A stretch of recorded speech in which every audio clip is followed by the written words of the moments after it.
Yo creo que para la red y para las organizaciones que la conformamos, las 75 organizaciones que ahora forman parte de la red, una tarea fundamental es darnos cuenta de la importancia de la esperanza.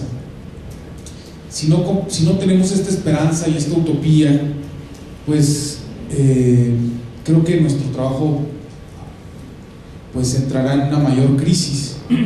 Y darnos cuenta pues de que esta esperanza es fundamental nos ayuda a saber pues de alguna manera dirigirnos con un rumbo en esta crisis tan importante que vivimos, ¿no? Una de las crisis más importantes en derechos humanos en las últimas décadas. Y bueno, pues esta frase nos va mostrando que si estamos aislados disputando un pequeño paraguas o construyendo una isla, pues estos a los que ha aludido Carlos, ¿verdad?, estos aliados fácticos, pues nos quitarán absolutamente todo. Creo que eso nos ha quedado claro con las diferentes exposiciones. Por otro lado, o más bien el otro lado de la moneda, de la esperanza, es el horror. Me parece que nos hemos ido acostumbrando a este horror cotidiano, ¿no?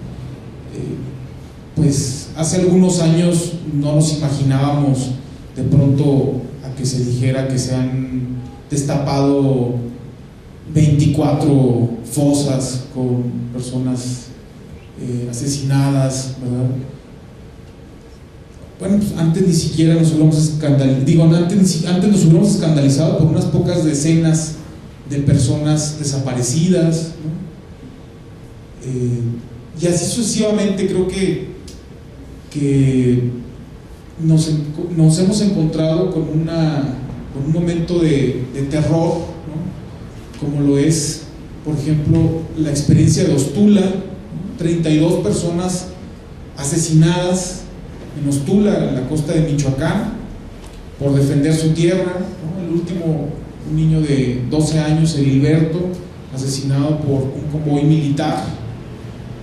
Y me acuerdo cuando hicieron esta caravana con Javier Sicilia, pues ahí había algunas de estas personas que fueron asesinadas y que levantaron la voz, ¿no? Y bueno, cuentan cómo fue que la Policía Federal, cuando resguardaba a estas personas en una caravana, pues no valió para nada, ¿no? Y así fue que fueron asesinados algunos de estas personas que hoy rememoro, y que hoy digo, pues tenemos que combatir este horror constante que vivimos.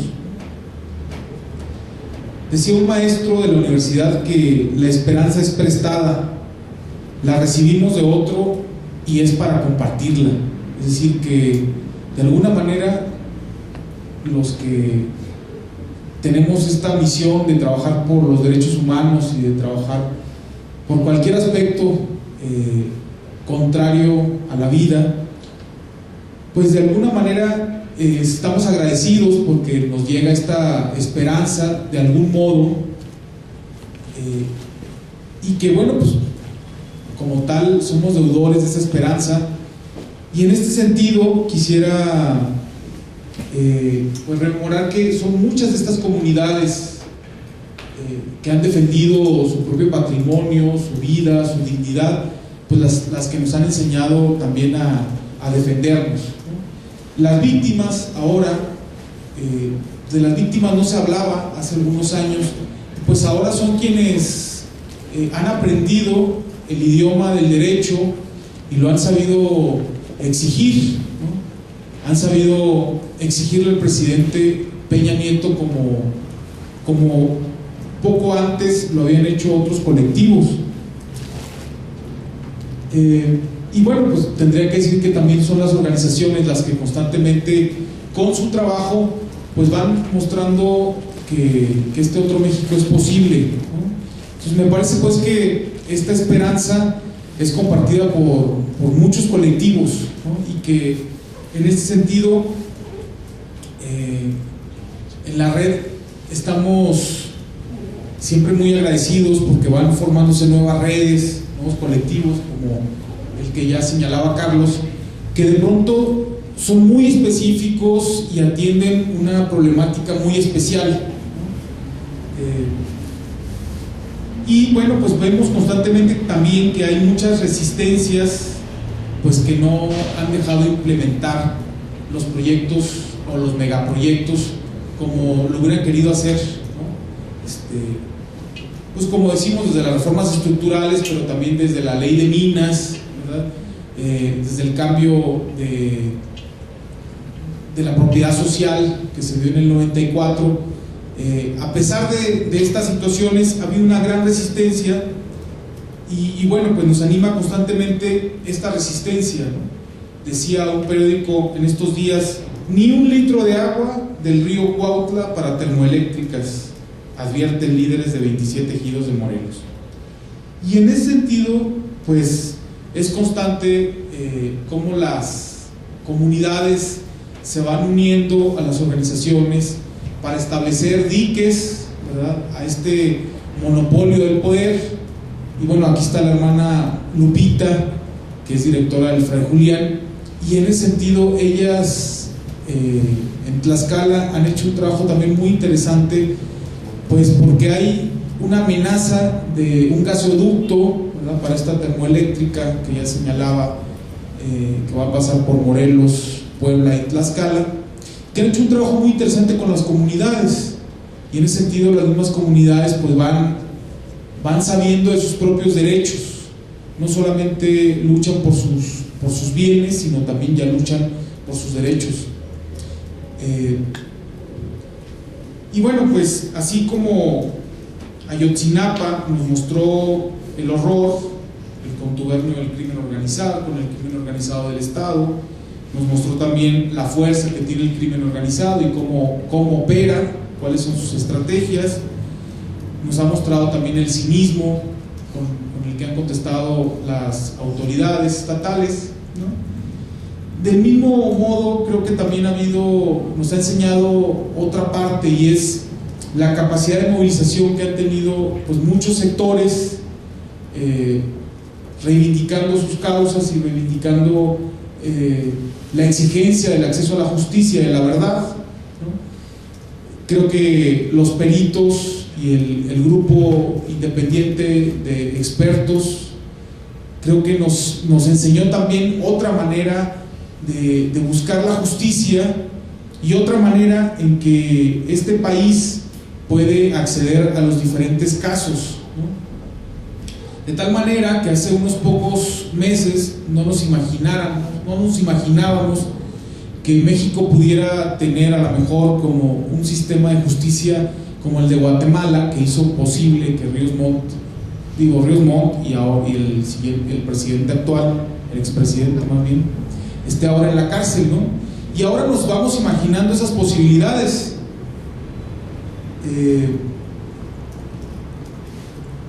Pues cuando me refiero a los megaproyectos o grandes proyectos de desarrollo, estos que tienen graves impactos en lo ambiental y en lo social, y donde no es posible las políticas públicas, porque no es posible negociar con la vida o con la dignidad, me refiero a la minería extensiva, al fracking, la creación de presas, acueductos, termoeléctricas, gasoductos, proyectos carreteros, turísticos, parques eólicos, los basureros tóxicos que ahora también están de moda, la siembra de soya y maíz transgénico.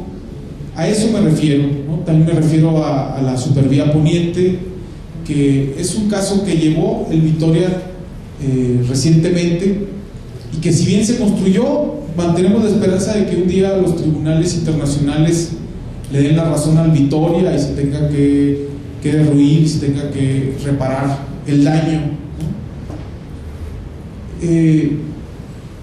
En casi todos estos sitios hay mujeres y hombres que cuidan, vigilan y se oponen, y esto para mí es un gran motivo de esperanza, ¿no? Que en todos estos sitios hay una resistencia constante por defender la vida, el patrimonio, la dignidad, por defender el derecho al futuro. Ahora, algunos otros puntos que desde la red hemos estado impulsando ha sido una discusión amplia sobre la consulta, ¿verdad? La consulta a la que tienen derecho los pueblos indígenas y comunidades equiparables, de acuerdo al convenio 169 de la OIT. Y ha habido una reflexión pues bastante amplia, porque si bien es un derecho, pues el Estado se ha apropiado de este derecho y pues nuevamente ha convertido en una simulación, ¿verdad?, estos procesos de consulta. Sin embargo, bueno, pues, algunas organizaciones siguen impulsando de que esta consulta pues de veras se apegue a los principios que la deben regir, ¿verdad?, que sea previa, libre, informada y de buena fe. Y hay una discusión muy amplia de cómo hacerla viable, ¿verdad?, de cómo dejar estos procesos de simulación que son constantes en el Estado mexicano y que son una apropiación de los derechos y convertidos pues en una mercancía. En ese sentido, pues no solamente decimos que no solamente es la consulta, sino también es el consentimiento de las comunidades, ¿no? Y cuando me refiero a comunidades, estoy hablando de las comunidades urbanas, indígenas, campesinas, que se organizan. En este sentido, estas comunidades, algunas de estas comunidades, se están preparando y ya algunas se afirman como comunidades libres de minería o de fracking. Y bueno, hablando de estos principios, ya que las comunidades se ven a sí mismas como libres de minería o de fracking o de otras muchas cosas, ¿verdad?, libres de estos basureros tóxicos, por ejemplo, vemos que hay una mayor utilización de los recursos jurídicos, sabiendo que son solamente parte de una estrategia mucho más amplia, de una estrategia integral. Sabemos pues que los mismos recursos jurídicos están también atrapados y en disputa constantemente por el Estado, y pues en ese sentido la denuncia constante de que no hay una independencia judicial, ¿no?, sino que las resoluciones, las sentencias están muchas veces bajo el arbitrio de jueces que están corrompidos o que tienen conflicto de intereses. En ese sentido denunciábamos a Medina Mora, hoy ministro de la Suprema Corte de Justicia, porque entre sus muchas arbitrariedades tenía el que es socio de grandes firmas económicas, ¿no? Entonces de ahí pues lógicamente van a ser negocios públicos, negocios privados con los recursos públicos, ¿no? Sin embargo, bueno, pues este aspecto de la lucha jurídica lo vemos que es parte de una lucha mucho más amplia, ¿no? Las comunidades cuentan ya con sentencias que los amparan o suspensiones dictadas por jueces, y lo cual pues esto lo vemos como logros importantes, ¿verdad?, que van pues cimentando las posibilidades de un nuevo derecho, que va haciendo también posible que las comunidades se apropien de los argumentos jurídicos, de las sentencias que se dictan. En ese sentido tenemos un ejemplo muy claro con el pueblo yaqui, ¿no?, que cuenta con resolutivos de la Suprema Corte de Justicia, que ha luchado constantemente.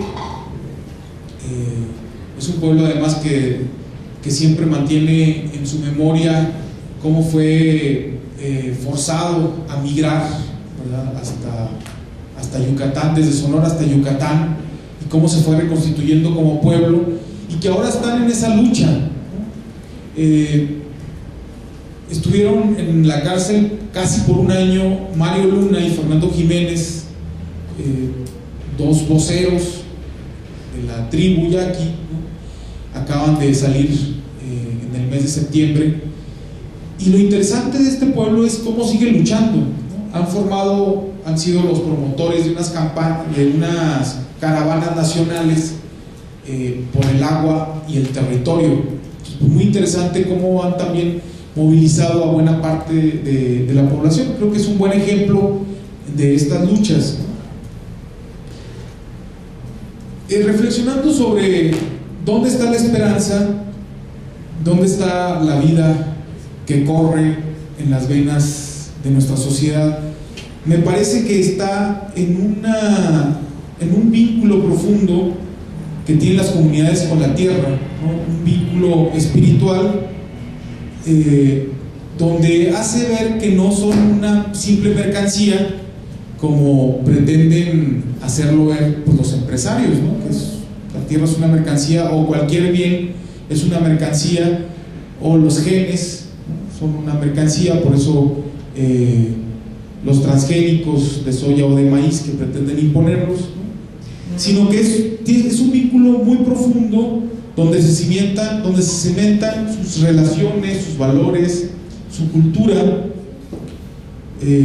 La tierra y el territorio son espacios donde se recrea la cosmovisión que los une a sus ancestros y ese legado para las generaciones futuras, y esto es fundamental para este proceso, ¿no? Yo creo que de ahí también nos viene cierta fuerza para seguir luchando, ¿no?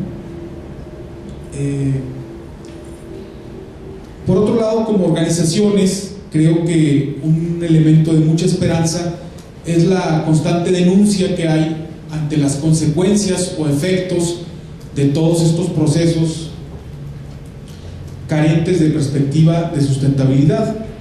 Por ejemplo, el desplazamiento de comunidades, la pérdida de sus bienes, derrames de sustancias tóxicas, el riesgo de algunas especies animales y vegetales, la destrucción ecológica, la deforestación, la erosión de suelos, la desertificación, la explotación de recursos naturales y la contaminación de agua y aire, y además, pues, de las afectaciones que hemos visto, pues, a la alimentación,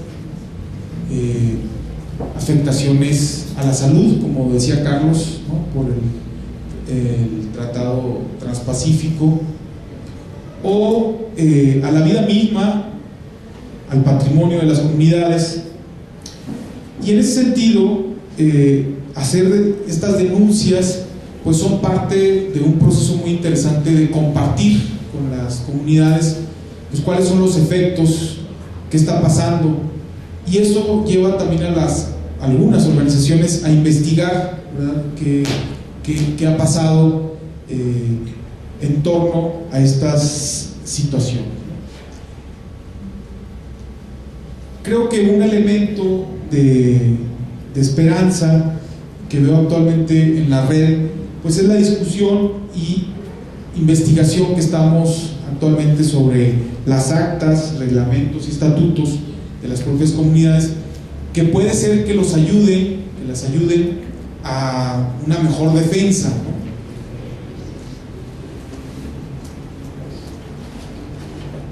Ahorita decía de la tribu Yaqui, pero me parece también importante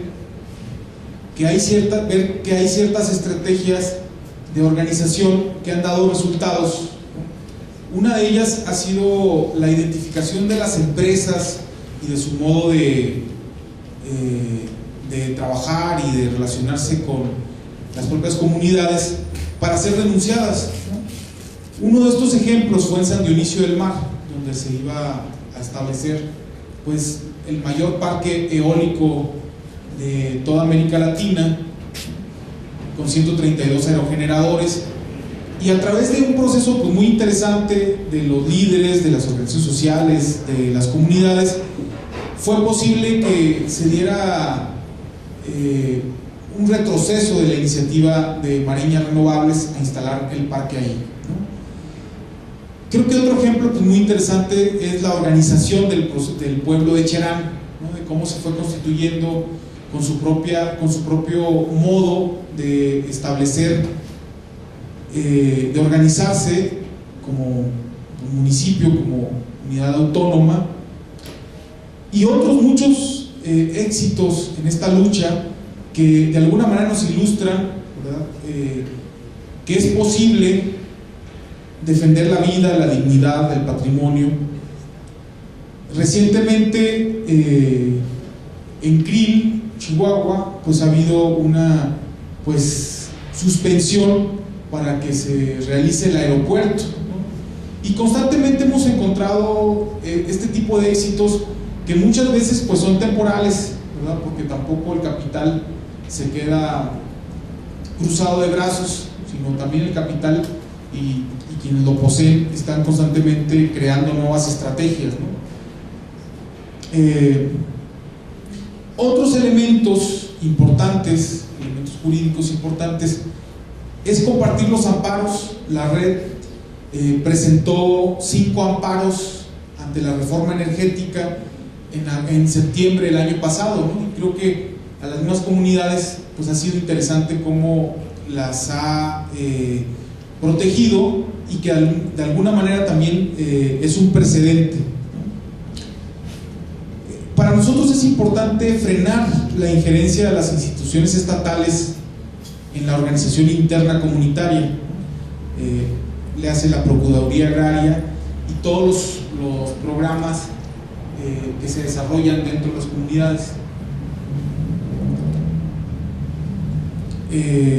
También fortalecer el tejido social, ya que los programas sociales generan fracturas, y pues en ese sentido nosotros vemos que el fortalecimiento del tejido social pues es lo que puede dar mayor fortaleza a las resistencias, a la organización. Y bueno, una de las grandes tareas por delante es contribuir a articularnos con otros movimientos, ¿verdad? Como el movimiento magisterial, el obrero, el feminista y otros muchos más, para poder articular el trabajo, las diferentes luchas. Actualmente hay una iniciativa donde no solamente luchemos en contra de una mina concreta, sino podamos luchar en contra de todas las minas. Estamos tratando de ver, hay organizaciones como REMA, redes como REMA, ¿verdad?, que se dedican exclusivamente a eso. También estamos trabajando con Fundar y con otras organizaciones que forman parte de la alianza contra el fracking, ¿no? O lo que ya les señalaba, los gasoductos que están en Tlaxcala, Morelos, Puebla, pero que también en Veracruz, en Chihuahua, Sonora, pues porque vemos que hay un anuncio donde los gasoductos van a incrementar en un 70% durante estos 3 años que queda del sexenio, ¿no? Y eso pues es una amenaza contra las comunidades, porque no se realizan de esta manera, ¿verdad?, de consulta, de consentimiento, y traen graves afectaciones. Por otro lado, me comentaba Melissa antes de iniciar el panel que también se ha comentado cómo hay, bueno, y lo decía Carlos al final, cómo hay algunas propuestas de ley que buscan reprimir las manifestaciones, el derecho a defender los derechos, la libertad de expresión, y bueno, pues ahí una de estas fue la de Puebla, ¿no? Que la ley Bala, que por utilizar estas balas asesinaron a un niño, ¿verdad?, en una de las comunidades cerca de San Martín Texmelucan, y que en ese sentido comentara también sobre los procesos que estamos trabajando en la red. Ahora ha sido muy interesante y esperanzador el poder ir creando un mecanismo civil de protección para personas defensoras. Esto nació porque pues prácticamente a 3 años del mecanismo oficial de protección para personas defensoras y periodistas, vemos que tiene medidas pues realmente incapaces de garantizar la vida, y vemos que siempre hay como una gran resistencia a que se instrumenten las políticas adecuadas para realizar una campaña a favor de la defensa de los derechos, o realizar un estudio más adecuado para ver qué medidas se implementan. Y en la red, bueno, pues estamos trabajando en torno a eso.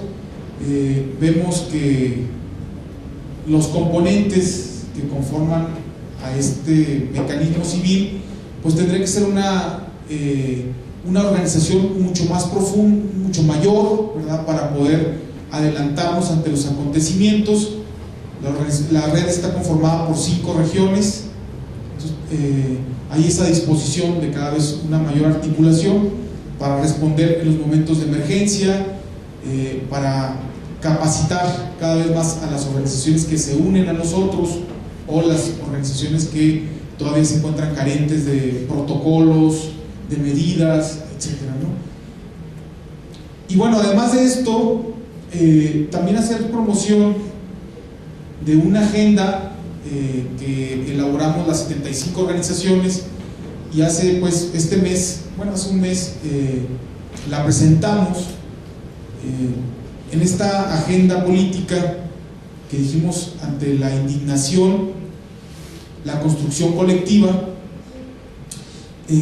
Construimos 6 ejes que nos parecen muy importantes y que nos parecen que pueden ser